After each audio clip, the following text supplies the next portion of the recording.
देश में आज के युवा रातों रात करोड़पति बनना चाहते हैं, इसीलिए गैम्बलिंग में उतर गए ताकि बहनचोद अय्याशी कर सके और मजे से पैसा उड़ा सके। मेरे भी इसमें पैसे लगे थे और मैंने लगाए थे। अब तो इसमें काफी पैसा बना लिया है और दूसरों को भी चेताने का वादा करके काफी पैसा ले लिया है। अब तो अगर कोई वापस पैसा मांगेगा तो बोल देंगे उनको कि हम हार गए हैं।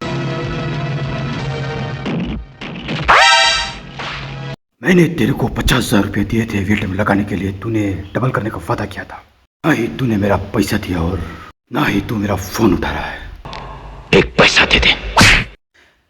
तूने जो पैसा दिया था वो तो मैं कब से हार गया हूँ। अब तो पैसा भूल जा। सोचा था 10x पे निकालूंगा लेकिन 10x तक गया ही नहीं। वो मेरे 4 महीने की तनख्वाह थी जो तूने उड़ा दी। तेरे चक्कर में उधार मांग मांग के जिंदगी जी रहा हूँ। तेरे जैसे यूट्यूबरों के चक्कर में कितनों की जिंदगी बेकार हो गई। नए नए ट्रिक्स ला के लोगों को लुभाता है। तेरे चक्कर में कितनों की लाइफ खराब हो गई साले। जब तक मेरा पैसा नहीं देगा तब तक मैं तेरे को नहीं छोड़ेगा। मैं देता हूँ तेरे पैसे, मैं देता हूँ। बहुत सिटी के जल्दी से पैसा ला।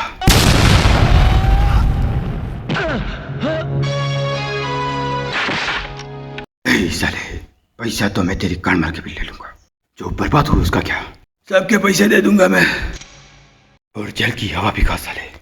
अब गैम्बलिंग में लोगों को चुतिया बनाना बंद करना पड़ेगा। एक यूट्यूबर पकड़ा गया। यूट्यूबर? इस देश में काफी युवा ऐसे हैं जो गैम्बलिंग में पैसा बर्बाद कर रहे हैं, जो काफी बुरी तरह से दलदल में फंसे हुए हैं। तो आदमी बुरी तरह से इसमें फंसे हुए हैं। एक तो ये और एक ये।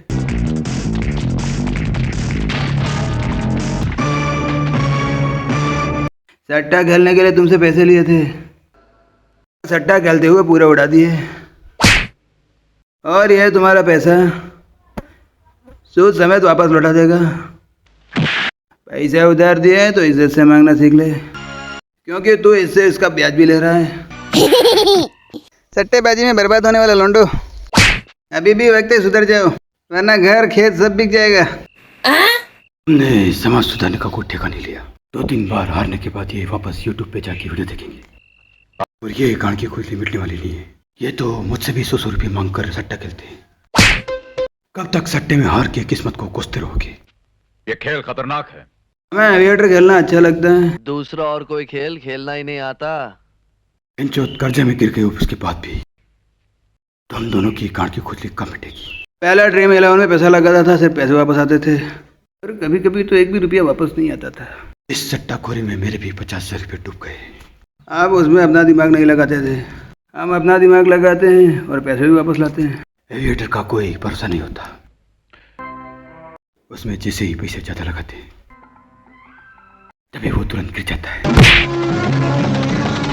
मेरे पास पैसे नहीं है, मैं तुम्हारे जेवर लेने आया हूँ, मुझे तुम्हारे जेवर दे दो। मैं पैसे जीत के वो वापस छुड़वा लूंगा। मैंने बोला ना, मैं तुम्हारे पैसे वापस लौटा दूंगा। तुमसे जो कर्जा लिया है मैंने वो मैं तुम्हें सूद समेत वापस दे दूंगा। हमने तुम्हें जो पैसे दिए थे उसके 7 साल हो गए। क्या हुआ बहनचोद? लगता है तुम आज फिर सट्टे में हार गए हो। मैं अपनी बहन के जेवर बेच के खेला था। इस बार मैं 10 लाख रुपए जीतने से एक कदम दूर था, लेकिन फिर से मेरी किस्मत ने धोखा दे दिया। क्यों? कैसे हुआ? तुम्हें मना किया था, फिर भी मेरा दिल नहीं माना। अब मैं लाखों रुपए कर्जे में डूब गया हूँ। अब मैं तुमको 1 रुपया भी उधार नहीं दे सकता, क्योंकि सट्टेबाज पैसे वापस नहीं देते। अब मैं तुम्हारी और कोई मदद नहीं कर सकता, तो मैं कुएं में कूद के आत्महत्या कर लूंगा। हे सटोरी, सुनो, मैं व्यवस्था करता हूँ। मैं अपना सब्सक्राइबर को एक पैसा नहीं जीता पाया, वो मुझे गाली भर मैसेज कर रहे हैं। मैंने जो सारी टिप्स और ट्रिक्स बताई थी वो सारी बर्बाद थी। लोग मेरी गांड मारने के लिए बेताब हो रहे हैं। पर देख लो, अब हमने कभी पैसा बना लिया, अब तो वो चाह कर भी हमारा कुछ नहीं कर सकते। लोगों ने सट्टा बंद कर दिया तो बहुत चुतिए हैं। इस संसार में जितने भी लोग हैं पैसों के लालच में कुछ भी कर सकते हैं। आज से तुम दोनों में से किसी ने भी सट्टा खेलने की कोशिश की तो वहीं पर गांड मार दूंगा। आज से ना तो कोई गैम्बलिंग करेगा और ना ही कोई एविएटर खेलेगा। मैं तो सिर्फ माइंस गेम खेलता हूँ, एविएटर तो ये खेलता है। पैसे तो वो ज्यादा लगाता है, उसमें मेरी क्या गलती है? माइंस क्या सट्टेबाजी नहीं है? माना कर्जा लेकर बहुत सट्टा खेला हूँ, पर आप ही जानते कभी ना कभी मैं जरूर जीतूंगा। अरे इसमें जीतना ओलंपिक पदक जीतने के बराबर है। 7 साल से लोगों को बेवकूफ़ बना रहा है, अब मेरे पास 1 रुपया मत मांगना। देखो सट्टाबाजों को सट्टे से दूर रखना मुश्किल है। तुम लोग थोड़ा थोड़ा पैसा लगाओ। थोड़ा थोड़ा लगाने से मेरा कर्जा दूर नहीं होगा, ज़्यादा लगाऊंगा तभी मैं बड़ी रकम जीत सकता हूँ। तो मैं भी तुझसे एक बात कहता हूँ चुतिए, जब तक तेरे 1 से 10 नहीं हो जाते तब तक तुझे हारने नहीं दूंगा। अब तुम दोनों मेरे मुताबिक खेलोगे, क्योंकि 50 साल जाने के बाद मेरी अकल आ गई। दोनों एक ही कतर की भेंट लेकर शुरू हो जाओ।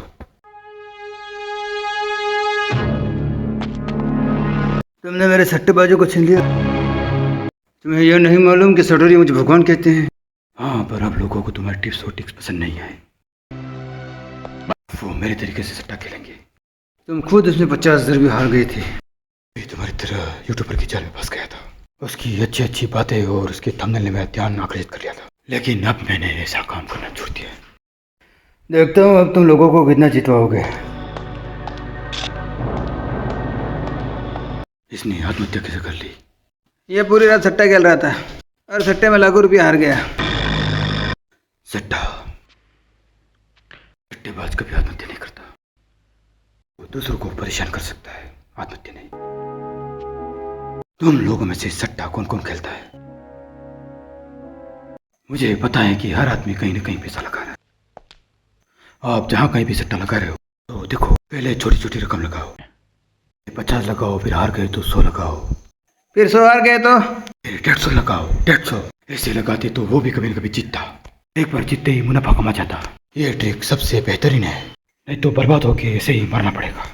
आखिरकार इस ट्रिक से मैंने इन दोनों का कर्जा उतार दिया। पैसा सोच समझ के लगाना है, वरना पैसा नहीं लगाना है। हार गए तो समझदारी दिखाना है।